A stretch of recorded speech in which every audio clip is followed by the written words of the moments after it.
भाजपा पहुंचाएगी हर घर तक संविधान। इसके लिए भाजपा संविधान अभियान चला रही है। संविधान अभियान में केंद्र से लेकर राज्य तक के सभी नेता होंगे शामिल। इस संविधान में मुख्यमंत्री देवेंद्र फडणवीस, केंद्रीय मंत्री नितिन गडकरी समेत राज्य के सभी नेता हिस्सा लेंगे। इसका उद्देश्य संविधान की बारीकियों और नागरिकों के अधिकारों को नागरिकों तक पहुंचाना है।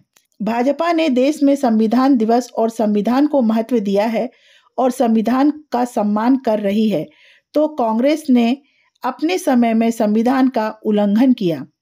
भाजपा संविधान को हर घर, हर गांव तक पहुंचाएगी।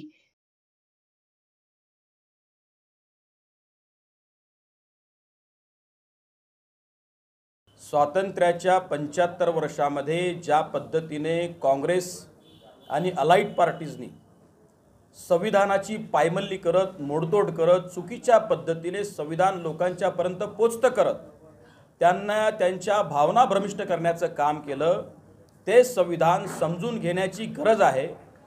समाजातल्या शेवटच्या व्यक्तीपर्यंत खऱ्या अर्थानं संविधान पोचतं झालं पाहिजे, ही भावना भारतीय जनता पक्षाची आहे। आणि त्यामुळे ज्या काही गोष्टी झाल्या, जर समजा 370 कलम तात्पुरतं होतं तर त्याला 75 वर्ष का लागली, त्यासाठी मोदीजींना प्रधानमंत्री का व्हावं लागलं। यूसीसीचा विषय अजूनही हातावेगळा व्हायचा आहे।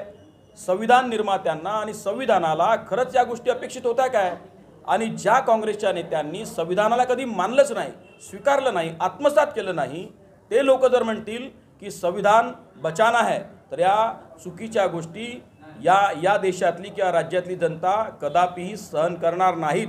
आणि त्यामुळे संविधान खऱ्या अर्थानं समजावून सांगण्यासाठी, संविधान खऱ्या अर्थानं शेवटच्या माणसापर्यंत पोचतं करण्यासाठी भारतीय जनता पक्षानं संविधान सन्मान अभियान हे सुरू केलेलं आहे। आणि 11 जानेवारी ते 25 जानेवारीपर्यंत आम्ही लोकांच्यापर्यंत हे अभियान पोचतं करणार आहोत। स्वरूप कसं असणार आहे, कशा प्रकारे पोहोचणार आहे? यामध्ये आम्ही या राज्यातल्या सगळ्या लोकांच्या विविध वस्त्यांच्यापर्यंत आम्ही संविधानातली कलमं, त्यातली प्रास्ताविका, त्यातल्या गोष्टी योग्य पद्धतीने, रास्त पद्धतीने, पारदर्शी पद्धतीने पोचत्या करण्याचं आम्ही काम करणार आहोत।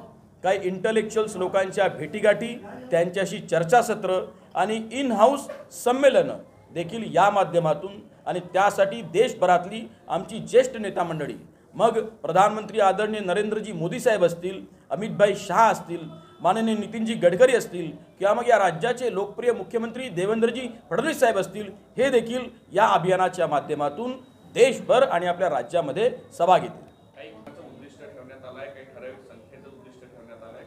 निश्चितच नाही, हे अभियान काही कालावधीपुरतंच नाही, तर हे अभियान म्हणून लोकांच्यापर्यंत आम्हाला संविधान पारदर्शी पद्धतीने पोचतं करायचं आहे। त्याचा आमचा प्रयत्न आहे। यासाठी कसल्याही प्रकारचं उद्दिष्ट नाही, परंतु अधिकाधिक लोकांच्यापर्यंत मात्र हे पोचतं होणं अत्यंत आवश्यक आहे, असं भारतीय जनता पक्षाचं मत झालेलं आहे आणि त्या माध्यमातून आम्ही हा प्रयत्न करतोय। हे संविधान जे होणार आहे, तुम्ही जे अभियान संविधान सन्मान अभियान आणि निवडणुकांचा मुळातच संबंध नाही। आम्ही केंद्रामध्ये आम्ही सरकार स्थापन केलेलं आहे, राज्यामध्ये देखील कधी नव्हे अशा स्पष्ट बहुमतानं देवेंद्रजी फडणवीस साहेबांच्या नेतृत्वामध्ये या राज्यातलं सरकार देखील स्थापन झालेलं आहे आणि योग्य पद्धतीने कार्यरत झालेलं देखील आहे। या अभियानाचा आणि निवडणुकांचा दुरान्वयानेही संबंध नाही आणि अभियान देशभर होत आहे, महाराष्ट्रासह।